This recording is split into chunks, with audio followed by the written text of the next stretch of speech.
Cricket के मैदान पर जो कप्तान जीत रहा है हर बाजी, उसके नाम पर है हर खिलाड़ी राजी। नमस्कार, आप देख रहे हैं रणयुद्ध और मैं हूं राजीव मिश्रा। आज बात करेंगे रोहित शर्मा की कप्तानी की और एक जो बड़ा सपोर्ट उनके नाम के साथ चल रहा है उसके बारे में बातचीत करेंगे। फिर वो चाहे प्रसिद्ध कृष्णा हो, चाहे सूर्य कुमार यादव हो, या ईशान किशन हो, या टीम में वापसी कर रहे रविंद्र जडेजा हो। आपको बता दें, रोहित शर्मा एक्सपेरिमेंट्स के साथ साथ जो सेंटीमेंट है खिलाड़ियों का वो भी अपने साथ वो जोड़ते चले जा रहे हैं। तभी हर मैच के बाद, हर सीरीज के बाद कोई ना कोई खिलाड़ी सामने आता है और वो रोहित शर्मा की तारीफ करता है। आज हम बात करेंगे रोहित शर्मा के नाम पर किस तरह से वोटों की बरसात हो रही है, ये आपको दिखाएंगे। साथ ही बात करेंगे उन एक्सपेरिमेंट्स के बारे में भी, यानी कि जो 4 सीरीज खेली है रोहित शर्मा की अगुवाई में भारतीय टीम ने, उसमें 4 डेब्यू किया है खिलाड़ियों ने। वहीं टोटल जो 12 मैचेस खेले गए हैं उनमें लगभग 12 से 14 खिलाड़ी बदले जा चुके हैं, यानी कि एक्सपेरिमेंट्स का दौर भी चल रहा है रोहित शर्मा के साथ। और साथ ही वो हर एक खिलाड़ी को इतना भरोसा दे रहे हैं जिसकी वजह से वो खिलाड़ी अपना मैदान पर बेस्ट प्रदर्शन करने में कामयाब हो रहा है। अब रोहित शर्मा की लीडरशिप क्वालिटी के बारे में आगे अपने क्रिकेट एक्सपर्ट से बातचीत करेंगे। और साथ ही जो एक सबसे बड़ा इंपॉर्टेंट मुद्दा रहता है भारतीय क्रिकेट में कि क्या भारतीय कप्तान को एक अच्छा मैन मैनेजमेंट करना आना चाहिए, इस मुद्दे पे भी आगे बातचीत करेंगे। इस टॉपिक पर बातचीत शुरू करें उससे पहले एक रिपोर्ट भी आपको दिखाते हैं और इस रिपोर्ट को देखकर आपको अंदाजा लग जाएगा कि रोहित शर्मा के नाम पर हर कोई राजी क्यों नजर आ रहा है, क्यों एक ऐसा कप्तान सब की पहली पसंद बनता जा रहा है जिसके बारे में शुरुआत में कहा जा रहा था कि उनका बॉडी लैंग्वेज कप्तानी को सूट नहीं करता। और खासतौर से भारतीय कप्तान होने का मतलब है आप बहुत एग्रेसिव और बहुत अटैकिंग बॉडी लैंग्वेज के साथ मैदान पर उतरें तो शायद बेहतर होता है। लेकिन रोहित ने न सिर्फ अपने पर्सनालिटी में बदलाव किया बल्कि एक डिफरेंट सोच लेकर वो मैदान पर उतर रहे हैं, जिसका रिजल्ट यह है कि हर कोई रोहित शर्मा को बतौर कप्तान पसंद कर रहा है। पिछली कुछ सीरीज में रोहित शर्मा की कप्तानी को अगर आप बहुत ध्यान से देखेंगे और उसका एनालिसिस करेंगे तो एक बात निकलकर सामने आएगी कि बहुत अच्छा मैन मैनेजमेंट करना वो जानते हैं। और इसीलिए शायद महेंद्र सिंह धोनी के बाद दूसरे ऐसे कप्तान हैं जिनको बहुत अच्छे तरीके से अपने खिलाड़ियों को हैंडल करते देखा गया। और इसीलिए एक बड़ी तादाद में खिलाड़ियों ने उनका समर्थन किया। पिछली कुछ सीरीज में आपने सुना भी हमारी जो रिपोर्ट थी उसमें कि प्रसिद्ध कृष्णा ने किस तरह से उनकी तारीफ की, सूर्य कुमार यादव, ईशान किशन का कॉन्फिडेंस उन्होंने किस तरह से बढ़ाया और रविंद्र जडेजा को जिस तरह से एक डिफरेंट रोल उन्होंने दिया, उस पर रविंद्र जडेजा का बयान भी आपने सुना।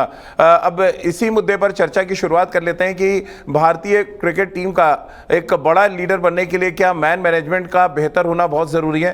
खिलाड़ियों का साथ अगर आपको मिलेगा तभी क्या कप्तान का विकास होता है? इसी मुद्दे पर बातचीत की शुरुआत कर लेते हैं। हमारे साथ अयाज मेमन सर हैं मुंबई से, और सबा भाई दिल्ली से, और राजकुमार सर हमारे साथ गुवाहाटी से जुड़ रहे हैं। यानी कि अलग अलग प्रदेशों में तो हैं ये लोग, लेकिन इनकी जो सोच है वो शायद यहाँ पर एक जैसी हो कि कप्तान का बेहतर मैन मैनेजमेंट करना बहुत जरूरी होता है। यार सर, कैसे आप देखते हैं जो बयान दिए रविंद्र जडेजा ने, ईशान किशन ने, प्रसिद्ध कृष्णा ने या सूर्य कुमार यादव ने रोहित शर्मा को लेके, ये तो साफ दर्शाता है कि एक अच्छा मैन मैनेजमेंट करने वाला ही भारतीय टीम का बेहतर कप्तान साबित हो सकता है। और इनिशियली कम से कम रोहित शर्मा ये करते नजर आ रहे हैं। राजीव देखें, एक तो ये जो बयान दिए प्लेयर्स ने जो उनके साथ खेल रहे हैं या उनके अंडर खेल रहे हैं, दूसरा आप उसको देखें जिस तरह से रिजल्ट्स आए कि क्लीन स्वीप की वेस्टइंडीज के खिलाफ दोनों ही सीरीज में, व्हाइट बॉल सीरीज में श्रीलंका के खिलाफ, तो रिजल्ट्स और सेंटिमेंट्स जो है मैच कर रहे हैं। जो प्लेयर्स कह रहे हैं और जो रिजल्ट्स है उसमें कोई चेंज नहीं है या कोई बहुत ही कंसिस्टेंट है। मैं यहाँ पर यह भी कहूंगा कि एक बड़ा एडवांटेज जो रोहित के पास है वो ये है कि ऑलरेडी वो है बहुत दिग्गज खिलाड़ी है, बहुत अरसे से खेल रहे हैं और उन्होंने ये सब प्लेयर्स को, काफी प्लेयर्स को, बल्कि मैं कहूंगा जो थोड़े बहुत जो डेब्यू किए उनके खिलाफ भी आईपीएल में उनको खेला है, उनके खिलाफ खेला है, उनके साथ खेला है, तो उनकी अंडरस्टैंडिंग बहुत ज्यादा है सब प्लेयर्स की।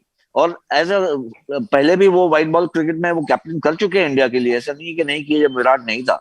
तो एक फर्क पड़ता है जब आपको कैप्टनसी मिलती है 22, 23, 24, 25 की एज में, और दूसरी अगर आपको कैप्टनसी मिलती है 33, 34 की एज में, बिकॉज मेच्योरिटी लेवल भी बहुत हाई होती है। उसके साथ साथ आपकी तारुफ है सब प्लेयर्स के साथ, असेसमेंट जो है वो भी बदलता है और आपकी सोच जो है वो बहुत अलग होती है। तो ये सब जो बॉक्सेस है रोहित ने टिक की है बिल्कुल सही में। और मुझे लगता है सबसे बड़ी बात रही है कि बहुत ही कॉन्फिडेंटली ये रोल अपनाया है। कुछ ऐसा था कि भाई अरे अचानक जो कैप्टनसी चेंज हो रही है और जो कंट्रोवर्सी में चेंज हुई, कहीं इसका असर रोहित पे ना पड़े, लेकिन वैसा बिल्कुल नहीं हुआ है। और मुझे लगता है ये सबसे बड़ी बात है रोहित की कैप्टनसी की, कि उन्होंने सिचुएशन को भी संभाला है और प्लेयर्स को भी साथ में लेके गए। और बड़ा इंटरेस्टिंग कैरेक्टर निकल के सामने आ रहा है रोहित शर्मा का। मुझे याद आ रहा है तीसरा T20 मैच सभा भाई, जब वो टीम में किन किन खिलाड़ियों को रेस्ट दिया वो गिनवा रहे थे, तो उन्होंने कह दिया कि ये खिलाड़ी मिस आउट कर रहे हैं, और सडनली उन्होंने अपने शब्दों को वापस लिया और कह रहे हैं कि आजकल मेरे शब्दों को बहुत पकड़ा जा रहा है, इसलिए मैं बहुत सोच समझ के बात करना चाहता हूँ। तो ये भी एक डिफरेंट कैरेक्टर है सभा भाई। और साथ ही जो ड्रेसिंग रूम का जो माहौल है, ये तो मानना ही पड़ेगा, थोड़ा उन्होंने कंफर्टेबल कर दिया है अपने खिलाड़ियों को। जो एक अनिश्चितता थी पहले खिलाड़ियों में कि अगला मैच खेलेंगे नहीं, अगले सीरीज में होंगे या नहीं, उसको वो दूर करने में कामयाब रहे हैं पिछली 4-5 सीरीज में। जीतना अलग है, एक कंफर्ट जोन में रखना खिलाड़ी को अलग है, जो ईशान किशन की बात में भी दिखा है, सूर्य कुमार यादव की बात में भी, और या हम सीनियर खिलाड़ी रवींद्र जडेजा की बात करें उनकी बात में भी नजर आया। जी, मुझे तो दो चीजें नजर आती हैं रोहित शर्मा की कप्तानी में। सबसे पहली बात यह है, जैसा कि एयाज ने कहा, इस खिलाड़ी को बहुत ज्यादा अनुभव है, कई बार कप्तानी कर चुके हैं, भारत के लिए भी, मुंबई इंडियंस के लिए भी। तो इनको एक कप्तान के रूप में अपने कलीग्स को प्रूव करने की जरूरत नहीं है। अगर आप यंग रहते तो आप इसी होड़ में लगे रहते कि भाई मुझे ये प्रूव करना है कि मैं अच्छा कप्तान हूँ। रोहित शर्मा एक बहुत ही शानदार स्पेस में है इस समय। उनको ये दिखाने की जरूरत नहीं है, ना तो अपने कलीग्स को, ना तो फैंस को, ना तो जर्नलिस्ट को, कि मैं एक अच्छा कप्तान हूँ। उनको पता है वो क्या कर सकते हैं, तो ये बहुत बड़ी बात है। दूसरी बात ये है कि मुझे ऐसा लगता है कि क्योंकि उनका एक्सपीरियंस इतना ज्यादा काम है, वो गेम को इतना ज्यादा सीरियसली लेते नहीं है। उनको ये लगता है कि ये गेम है और इसको गेम की तरह ही लेना चाहिए। अगर आप इस पर बहुत ज्यादा स्टेक्स लगाने लगेंगे तो फिर वो आपको अंदर से खखोलने लगता है और फिर आपको कई सारे स्ट्रेस देता है। तो रोहित का प्रयास यही है कि चाहे जब भी वो MI के लिए भी कप्तानी कर रहे थे, वो भी वहां पे स्टेक्स बहुत ज्यादा रहते हैं, और उन्होंने इन सब फेजेस को बहुत ही शांत स्वभाव से टैकल किया है, और यही नजर आ रहा है इस समय भारतीय टीम के लिए भी। और इस तरह के कप्तान होने से ही आपको फायदा मिलता है, आप मैन मैनेजमेंट कर सकते हैं, प्लेयर्स आपकी तरफ देखते हैं, उनको लगता है कि ये कप्तान जो है बहुत ज्यादा कूल है, कोई परेशानी होने वाली है नहीं, तो फिर आप बहुत ज्यादा अच्छी तरह से रिस्पॉन्ड करते हैं। तो ये दो चीजें जो है मुझे अभी तक रोहित शर्मा की कप्तानी में राजीव देखने को मिल रही है।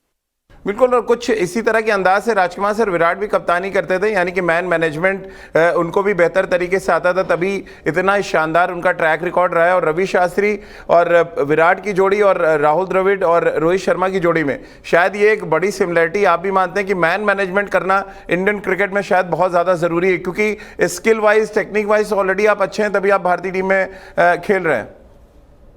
बिल्कुल राजीव, आपने बहुत अच्छी बात कही कि आप अच्छे प्लेयर हैं तभी आप वहां पहुंचे हैं। तो वहां पे आपको कंफर्टेबल रखना, एक न्यू कमर के लिए एक अच्छा ड्रेसिंग रूम का माहौल रखना, वही इंपॉर्टेंट है। और वही शायद प्रथा रोहित कंटिन्यू कर रहे हैं, जो मुझे लगता है कि सौरव गांगुली के टाइम से शुरू हुई थी।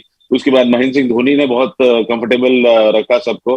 विराट थोड़े एग्रेसिव जरूर थे, लेकिन अपने प्लेयर्स को डिफेंड करने में मेरा मानना है कि उन्होंने बहुत ही शानदार किरदार निभाया। वो उनके प्लेयर को कोई अपोजिशन वाला भी कुछ नहीं कह सकता था। तो वो उनका एक डिफरेंट रोल था, वो प्रोटेक्ट करना चाहते थे अपने प्लेयर्स को, भले ही वो अपने प्लेयर्स को कुछ भी कह लें, लेकिन बाहर वाला कोई वो उनकी टीम के किसी प्लेयर को कोई अब्यूज नहीं कर सकता था या कुछ कह नहीं सकता था। और जहां तक रोहित की बात है तो वो भी काफी कूल नजर आ रहे हैं।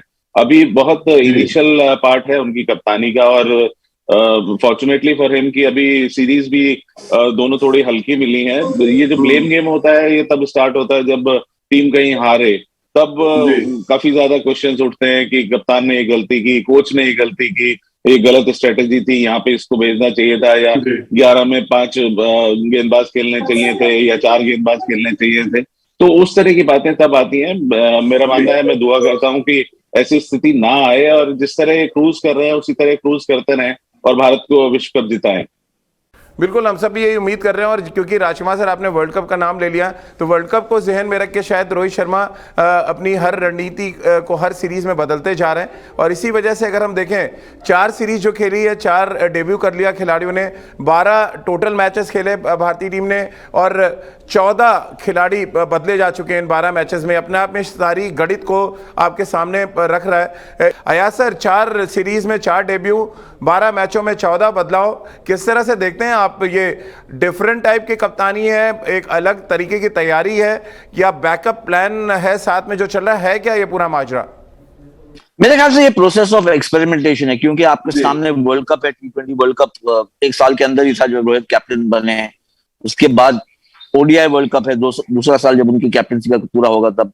और जिस तरह से इंडियन टीम का परफॉर्मेंस था, खासकर के वर्ल्ड T20 में साउथ अफ्रीका के खिलाफ भी ओडीआई सीरीज हारी हुई थी, तो बहुत जरूरी था आप जल्द से जल्द जितने प्लेयर्स है आपके सामने स्क्वाड में या फ्रिंजेस पे, उन सबको ट्राई करें। देखिए, नया कोच है, नया कैप्टन है, कुछ थिंकिंग नहीं आएगी, वही उसी ओल्ड पैटर्न पे नहीं चल, क्योंकि फिर अपनी आइडेंटिटी आप कैसे बनाएंगे? यानी जबरदस्ती नहीं, आप एनफोर्स नहीं कर रहे हैं, लेकिन कोशिश ही होनी चाहिए कि आपको एक विनिंग कॉम्बिनेशन ढूंढना है जो आपके लिए वर्ल्ड कप जिता सके।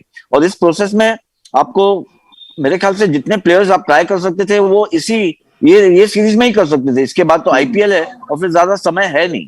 तो मेरे ख्याल से जिस अर्जेंसी से इन्होंने ये एक्सपेरिमेंट किया है, प्लेयर्स ट्राई किए, डेब्यूटेंट्स को मौका दिया है, ये सब करना बहुत ही जरूरी था और बिल्कुल सही किया है। बड़ी बात तो ये है कि ये सब एक्सपेरिमेंटेशन में आपने देखा है कि हर प्लेयर जो है बहुत स्ट्रांगली उभर के आया है और दावा कर रहा है स्क्वाड में आने के लिए। सबका नंबर लगेगा नहीं, लेकिन सब जो है इंटरनल कंपटीशन इतना सही हो गया है, इतना कड़क हो गया है कि सब प्लेयर्स अभी एक तरह से तो सरदर्द हो गया है राहुल द्रविड़ और रोहित शर्मा के लिए कि किसको बाहर रखे।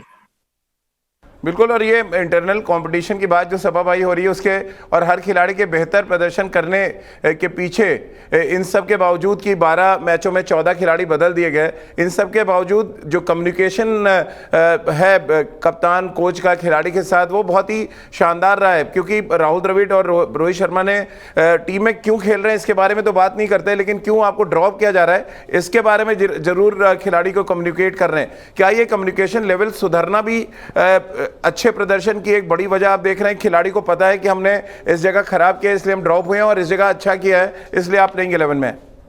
हाँ, जिस तरह की स्थिति देखने को मिल रही है राजीव, इसमें दो चीजें हैं। एक तो है कि आपको खिलाड़ी को बताना होता है कि आप उस खिलाड़ी को रेस्ट क्यों कर रहे हैं। दूसरी बात ये होती है कई बार आपको टफ डिसीजन लेने होते हैं और ये दिखाना होता है कि आप खिलाड़ी को ड्रॉप कर रहे हैं, तो ये बताना भी जरूरी होता है खिलाड़ी को कि आपको ड्रॉप क्यों किया जा रहा है और आपसे क्या उम्मीदें हैं, क्या आपको और करना पड़ेगा वापसी करने के लिए भारतीय टीम में। तो इस प्रकार का कम्युनिकेशन अगर रहेगा और दोनों ही तरफ से, चाहे राहुल द्रविड़ और रोहित शर्मा हो, अगर ये दोनों एक पेज पर रहेंगे और दोनों में से कम एक जो इंडिविजुअल वो अगर बातचीत करता रहे खिलाड़ियों के साथ, तभी फायदा होगा। कई बार ये होता है कि खिलाड़ी एक बार ड्रॉप हो जाता है, फिर उसको लोग जो है भूल जाते हैं, चाहे चयन करता हो, टीम मैनेजमेंट हो। यहाँ पर भूलने की आवश्यकता नहीं, यहाँ पर गाइड करने की जरूरत है, यहाँ पर मेंटर करने की जरूरत है, ताकि वो खिलाड़ी जो बाहर हुआ है उसको वापस लेकर आए, क्योंकि उसकी भी अहमियत है, उसने बहुत ज्यादा वैल्यू ऐड करने की क्षमता है टीम में। तो एक बार बाहर हो जाए तो ये मतलब नहीं है कि आपने उससे नाता ही तोड़ दिया है। बहुत जरूरी है कि आप खिलाड़ी को ठीक प्रकार से ग्रूम करें और प्रयास ये होना चाहिए कि वो खिलाड़ी वापस आए टीम में, कम से कम कंटेंशन। राजकुमार सर, हम कह सकते हैं कि देश में एक नारा बहुत ज्यादा लोकप्रिय हुआ था, सबका साथ सबका विकास। क्या इस टैगलाइन को रोहित शर्मा अब लेके चल रहे हैं इन दिनों क्रिकेट के मैदान पर? एक्सपेरिमेंट किए जा रहे हैं और इस एक्सपेरिमेंट से ट्रांसपेरेंसी रहेगी, प्लेयर्स को भी सेटिस्फेक्शन रहेगा कि अगर मैंने परफॉर्म किया है तो मैं टीम में हूँ। अनफॉर्चुनेटली अगर मैं उस अपॉर्चुनिटी को ग्रैब नहीं कर पाया इसीलिए मैं टीम में नहीं हूँ, तो अगर ये वाला कॉन्फिडेंस रहता है और यहाँ पर प्लेयर को कॉन्फिडेंस होता है कि मेरा कैप्टन, मेरा सेलेक्टर या मेरा कोच बायस नहीं है, अगर मैं परफॉर्मेंस करूंगा तो मैं टीम में होऊंगा, अगर ये कॉन्फिडेंस कोई कप्तान और कोच हासिल कर लेते हैं तो फिर चीजें बहुत आसान हो जाती हैं। लेकिन इजी सेट देन डन ये बहुत आसान नहीं होता है, क्योंकि मैंने देखा है कि कोई भी क्रिकेटर जल्दी से सेटिस्फाइड नहीं होता कि वो क्यों नहीं है टीम में। होना टीम में 15 ही लोग हैं, अब इतने ज्यादा कॉम्पिटिटर्स होते हैं, एस्पिरेंट्स होते हैं कि सबको ये लगता है कि नहीं, मेरा चांस उससे पहले होना चाहिए था, मैंने वहां पे इतने रन बनाए थे, एक मैच में फेल हो गया तो क्या हो गया, वो अगर उसने इतने रन बनाए हैं, मेरे टोटल देखिए मेरे इतने रन है, मेरी स्ट्राइक रेट उससे बेटर है। तो ये एक तरह की जद्दोजहद हमेशा चयनकर्ताओं के लिए, कोच के लिए, कप्तान के लिए हमेशा चलती रहती है। और लेकिन ये पार्ट ऑफ द गेम है, ये क्रिकेट इसी तरह चलता है हमारे देश में। बहुत शुक्रिया राजकुमार सर आपका, सबा भाई आपका भी बहुत बहुत शुक्रिया, अयाज सर आपका भी बहुत बहुत शुक्रिया हमारे साथ जुड़ने के लिए और चर्चा में शामिल होने के लिए।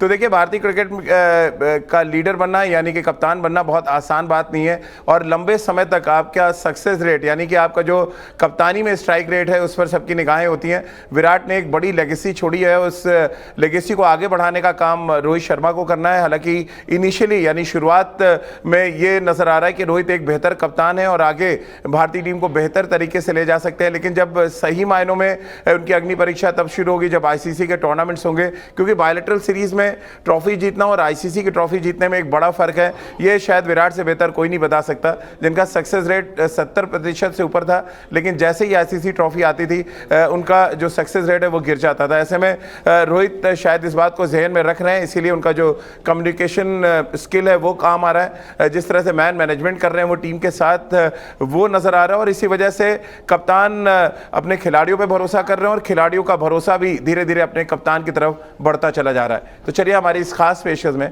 फिलहाल इतना ही।